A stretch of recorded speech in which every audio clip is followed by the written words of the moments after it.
Guys, എന്തൊക്കെയുണ്ട് വിശേഷങ്ങൾ? അപ്പോൾ ഞാൻ നേരത്തെ പറഞ്ഞു, അപ്പോൾ ഈ ജൂൺ മാസം എന്ന് പറയുന്നത് ലോക പരിസ്ഥിതി ദിനം നേരത്തെ കഴിഞ്ഞു.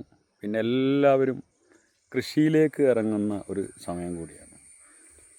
കാരണം ധാരാളം ഫലവൃക്ഷങ്ങൾ വെച്ച് പിടിപ്പിക്കുക, വാഴ, തെങ്ങ്, ഇഞ്ചി, അങ്ങനെ വിവിധ തരം.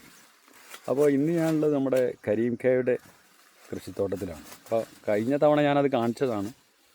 ഇന്നിതാ പുതിയതായിട്ട് ഇദ്ദേഹം വാഴകളൊക്കെ വെച്ചിട്ടുണ്ട്. വാഴ, ഇഞ്ചി, അതേപോലെ കൂവ,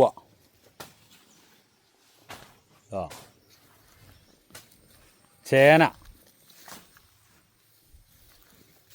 അതേപോലെ വാഴകളൊക്കെ. ഇതൊക്കെ കാണാൻ ഇത് കാണുന്നത് തന്നെ വളരെ മനസ്സിന് കുളിർമ ഉണ്ടാക്കുന്നൊരു സംഭവമാണ്. പിന്നെ ഈ സൈഡിൽ കൂടിയൊക്കെ അതാ കപ്പ വെച്ചിട്ടുണ്ട്. ആ കപ്പ ഒന്നാണ് വരെ കപ്പ വെച്ചിട്ടുണ്ട്. സൈഡിലൂടെ കപ്പ, വഴുതിന. ഒരു കൃഷിത്തോട്ടം സന്ദർശിക്കുക എന്നുള്ളത് തന്നെ ആ പ്രകൃതിയുടെ ഭംഗി, അതിങ്ങനെ വളർന്നു വരുന്നത്, ഈ വാഴകളൊക്കെ വളർന്നു വരുന്നത് കാണുന്നതാണ്. അതിൻ്റെ ഒരില, ഒരു പച്ച ഇല ഇങ്ങനെ വിടർന്ന് വരിക, പിന്നെ അതിൽ നിന്നൊരു കൊല ഉണ്ടാകുന്നു, അത് വെട്ടുന്നു. അപ്പോൾ അതൊക്കെ വളരെ, അത് നമ്മളിപ്പോൾ ഇന്ന് ഈ ഡിജിറ്റൽ യുഗത്തിൽ മൊബൈലിലും ടാബിലൊക്കെ കണ്ടാണ് കുട്ടികൾ വളരുന്നത്. അവർക്ക് ഈ മണ്ണിലിറങ്ങിയിട്ടുള്ള സംവിധാനങ്ങൾ ഇല്ലാതായിരിക്കുന്നു. അപ്പോൾ അതൊക്കെ ഒരു കാർഷിക സംസ്കാരം ശരിക്കും തിരിച്ചു വരേണ്ടതാണ്. ഇത് ഇപ്പം അടുത്ത് കുഴിച്ചിട്ടൊരു വാഴയാണ്. അപ്പോൾ ജൂൺ 5 നമ്മൾ പരിസ്ഥിതി ദിനം എങ്ങും ആഘോഷിച്ചു. അപ്പോൾ അന്ന് കുറേ വൃക്ഷങ്ങളൊക്കെ നട്ട് കുറേ ഉണങ്ങിപ്പോവും, ബാക്കിയുള്ള ശ്രദ്ധിക്കില്ല. അത് ഒരു അവബോധം വളർത്തുന്നതിന് വേണ്ടി ലോകമെമ്പാടും തയ്യാറാക്കിയ ഒരു കാര്യമാണ്. പക്ഷെ നമ്മളതിൻ്റെ കണ്ടിന്യൂറ്റി കൊടുക്കണം. ഇപ്പം തന്നെ നമ്മൾ നോക്കുക, കാലാവസ്ഥ ചേഞ്ച് ചെയ്തു.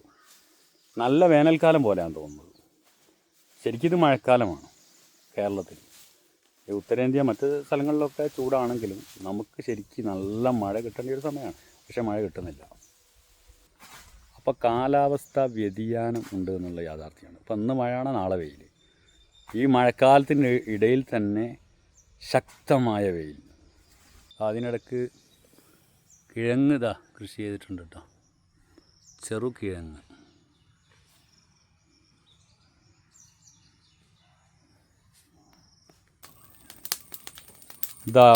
ബാക്കിയുള്ള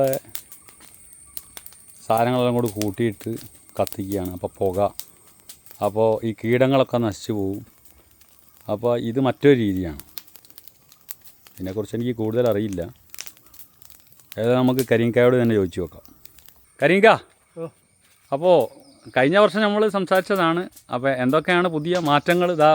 നമ്മുടെ കഴിഞ്ഞ വാഴകളും അതുപോലെ തന്നെ കിഴങ്ങ്, കപ്പ, അതൊക്കെ ലെവലായിട്ടുണ്ടല്ലോ.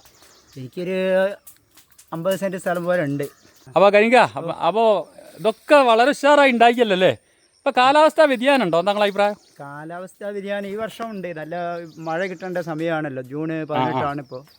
അപ്പോൾ നല്ല മഴ കിട്ടേണ്ട സമയത്ത് ഇപ്പം വെയിലറച്ചു, നല്ല വെയിലാണ്. ശരിയാ. എന്നാലും എല്ലാ ദിവസവും ഓരോ മഴയെങ്കിലും പെയ്യുന്നുണ്ട്. അതെ. അത് കൃഷിക്ക് നല്ലതാണ്. അല്ല ഈ മഴക്കാലത്ത് അപ്പോൾ ഈ ജൂണാണോ ശരിക്കും ഇതിൻ്റെ സ്റ്റാർട്ടിങ് ടൈം? അല്ല, ഏപ്രിൽ മെയ് മാസം വരുമ്പോൾ നേന്ത്രവാഴയൊക്കെ വെക്കണം. 10 മാസം കൊണ്ട് ഇത് കൊല കൊത്താൻ കഴിയണം. അല്ലെങ്കിൽ ആ വാഴ നശിച്ചു. അതായത് നവംബർ ഡിസംബർ ആകുമ്പോൾ ഇതിൻ്റെ കൊല കിട്ടിയിട്ടില്ലെങ്കിൽ നമുക്ക് വേനലാകുമ്പോൾ ഒടിഞ്ഞു പോകും. ആ 10 മാസം കൊണ്ട് വളമിട്ടൊരു 6 വളം തന്നെയെങ്കിലും കൊടുക്കണം. ചെറിയ തോതിൽ പണിയൊക്കെ എടുത്താലേ നേന്ത്രവാഴ വെച്ചാൽ ലാഭകരമാവും. പിന്നെ ചെറുപഴം, അതുപോലെ തന്നെ മൈസൂർ വാഴ, ഇങ്ങനെയുള്ളതൊക്കെ ഒരു എത്ര കാലമായാലും പ്രശ്നമൊന്നുമില്ല. എല്ലാ കൃഷിയും ഞാൻ ഉണ്ടാക്കാറുണ്ട്. അല്ല, പിന്നെ അതെല്ലാം കൂടി അവിടെ നിങ്ങൾ കൂട്ടിയിട്ട് കത്തിക്കുന്നുണ്ടല്ലോ. അതേ കീടങ്ങളൊക്കെ നശിച്ചു പോകാനും അതുപോലെ തന്നെ വേസ്റ്റ് സാധനങ്ങളൊക്കെ ഒഴിവാക്കാനും ഒക്കെയാണ് കത്തിക്കുന്നത്. ഇത് നമ്മൾ കഴിഞ്ഞ പ്രാവശ്യം വെച്ച തെങ്ങില്ലേ? 2 വർഷമല്ലേ? ശരി. അപ്പോൾ തെങ്ങൊക്കെ വളരെ അല്ല തെങ്ങ് ഇങ്ങനെ ആഴത്തിലാണല്ലോ, അതിങ്ങനെ തന്നെയാണിത് സംഭവം. കുറച്ച് ആഴത്തിൽ വെച്ചാൽ വലുതാകുമ്പോഴേക്ക് അതിന്റെ വേരൊക്കെ നേരെ മുകളിൽ എത്തുന്ന രീതിയിൽ. ഓ അത് ശരി. അപ്പോൾ ഏതായാലും നിങ്ങൾ സാറ്റിസ്ഫൈഡ് ആണ്? ഞാൻ എൻ്റെ ആവശ്യത്തിനുള്ള എല്ലാ ഇഞ്ചി, മഞ്ഞൾ, ചേന. അല്ല, ഈ കാർഷിക രംഗത്ത് ഇത്രയും വർഷങ്ങളായിട്ടുള്ള ഒരു വ്യക്തിയാണല്ലോ. മാത്രമല്ല താമരശ്ശേരിയിൽ ഒരു കാർഷിക നഴ്സറിയും ഇതുണ്ട്. അപ്പോൾ അതിൻ്റെ ഒക്കെ ഒരു ഡെവലപ്മെൻറ്റ് എന്താണ്? നല്ല തെങ്ങോ കവുങ്ങൊക്കെ നല്ല വാങ്ങിക്കൊണ്ട് പോകുന്നുണ്ട് ആൾക്കാർ? എന്താ സംഭവം? എന്താ എല്ലാവരും വാങ്ങിക്കൊണ്ട് പോകുന്നുണ്ട്. കൃഷിയുടെ ഇപ്പോൾ പുതുതലമുറ നല്ല അഭിമുഖ്യമാണ് കാട്ടുന്നത്. ചില സമയത്തൊക്കെ കൃഷി അന്യം നിന്ന് പോയിരുന്നു. ഇപ്പോൾ എല്ലാവരും കൃഷിയിലേക്ക് ഇറങ്ങുന്നുണ്ട്. നല്ലൊരു ശതമാനം ആൾക്കാർ കൃഷിയിലേക്ക് ഇറങ്ങുന്ന. അല്ല, പെട്ടെന്ന് മാവും അതുപോലെ ഇതൊക്കെ ഉണ്ടാവേണ്ടിയിട്ട് ഈ പുതിയ മാവിൻ്റെ തൈകളും അതൊക്കെയാണ് കൊണ്ടുപോകുന്നത്. അതിനെപ്പറ്റി നിങ്ങളുടെ അഭിപ്രായം എന്താണ്? അതൊക്കെ ഉണ്ടാകുന്നുണ്ടോ? ചെയ്തതും ഗ്രാഫ്റ്റ് ചെയ്തതും ലെയർ ചെയ്തതും ഒക്കെ തൈകളെ ജനങ്ങൾ വാങ്ങുന്നു. അപ്പോൾ നന്നായിട്ട് ഉണ്ടാകുന്നുണ്ട്. ഓ, അതാണ് ലാഭകരവും പെട്ടെന്ന് ഉണ്ടാകുകയും കായ്ഫലം തരുന്നതും അതാണ്. ഓക്കെ. അപ്പോൾ കരീംഖാനെ ജോലി തടസ്സപ്പെടുത്തിയതാണ്. അപ്പോൾ അതിൻ്റെ ഇടയിൽ അപ്പോൾ ഏതായാലും ഒരുപാട് കാര്യങ്ങൾ അദ്ദേഹം പറഞ്ഞു തന്നു.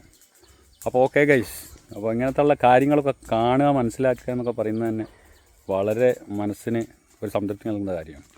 അപ്പോൾ ഓക്കെ, എല്ലാവർക്കും നല്ലൊരു പരിസ്ഥിതി, എല്ലാവർക്കും ഇങ്ങനെ ഒരു കൃഷി ചെയ്യാനും അതേപോലെ എന്തെങ്കിലും ഒരു വാഴ കന്നെങ്കിലും വെക്കുക,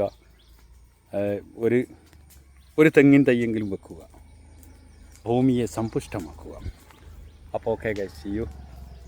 നിങ്ങളുടെ അഭിപ്രായങ്ങൾ കമൻറ്റ് രേഖപ്പെടുത്തുക.